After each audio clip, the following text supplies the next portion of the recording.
Connected to Bluetooth. I know that. We got a rental today. That's what we're looking at today. A rental land day. Now, what I would like to think about is sobriety. It's a big topic on today's interwebs. So let's get into it right away. So, what is sobriety? Good question. It is the absolute most clairvoyant way to live life. That's a good way to put it. So, what is it exactly? Well, in my perspective, I feel like everything is good in moderation. But then you have these illegal illicit substances and you're like, well, should I try it? Should I not? My advice is to just skip it altogether. It's a costly habit. You don't need it. You don't need it. You may need it at certain times to help maybe facilitate a little bit of growth in yourself, but the majority of it, you don't need it. There's times for self-reflection, you know? If you're an avid marijuana user, maybe once a month you could toke and you could reflect on your month and maybe you could grow from there. But daily use, daily tokes, multiple tokes a day is excessive. Everything else is excessive too. I can't see when you should ever do heroin. I really can't. So, unless you're suicidal, stay away from those drugs. Now, going forward, what is sobriety? Well, in the justification of this class, you really aren't ever sober. To be honest, we are so bombarded with chemicals, radiation, and non-holistic thinking. There's never a time when you're kind of actually sober. So if you take in consideration caffeine, now you can hop yourself up with caffeine, you can feel jittery all day, and you're like, hey, it's almost like cocaine. So that's the problem. Compensating for one thing and another is like, oh, I'm gonna quit coffee, but then you're having 3 milkshakes in the morning just to get yourself going. So what's the point?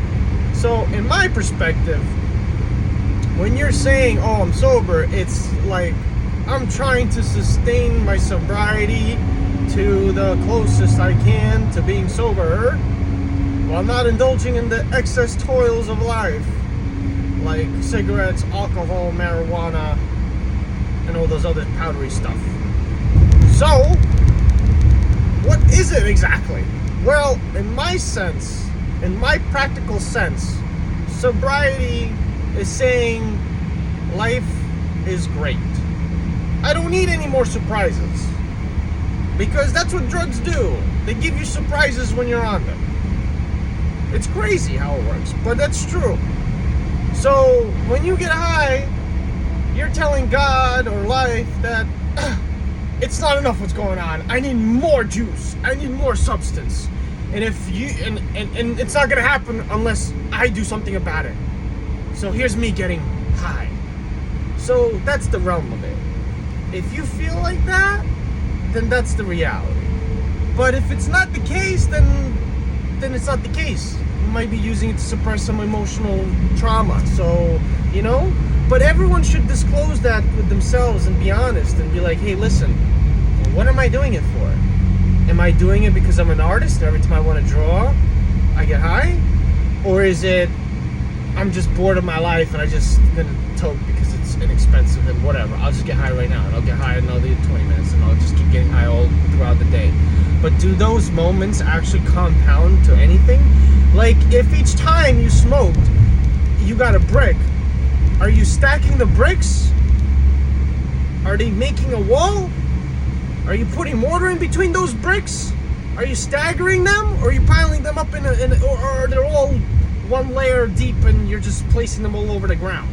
So you understand, it's like every time you have a session, you acquire a brick. Now you could put this brick towards use, towards your foundation, or it's just gonna come crashing, hitting you in the head, and you're looking at it like, what the hell is this for? What do I need this for? So you gotta be really strong in your mind to access these things, use them, and build yourself up. Otherwise, they're using you to build themselves back up. So if you're a marijuana user, the marijuana is going to take control of you until you have a stockpile of marijuana at the house. Then you might lose the clutch of marijuana on you and be like, hey, I don't need to go worry about marijuana for a whole year because I got a year's worth of smoking shit in the back trunk of my car. I'm going to drive around daily with it until I get pulled over. And that's the reality of it. People sometimes get pulled over with their stockpiles in the car, and you're like, are you sure you're not selling? No, sir, no. This 8 ounces of cocaine is for personal use, I swear. I swear. I don't think the judge is going to buy it. Because there was a guy that ingested almost 16 little packets of cocaine while he was being followed by the police, and then he was saying he was a panic attack, and then he said, oh, JK, just a joke, just kidding. But he was actually experiencing an overdose on cocaine. So by the time they realized, it was too late, and he died in handcuffs on a cocaine overdose. So you can imagine being coked out of your mind, handcuffed with your hands behind yourself, and you're like freaking can't do anything about it. Just the police officers just watching you go crazy in your mind. So don't do drugs, guys. Don't do drugs. It saves you money. It saves you time.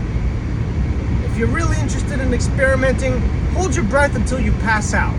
That will give you a little bit of a different mental acquisition. That's all for today, folks. Enjoy your day.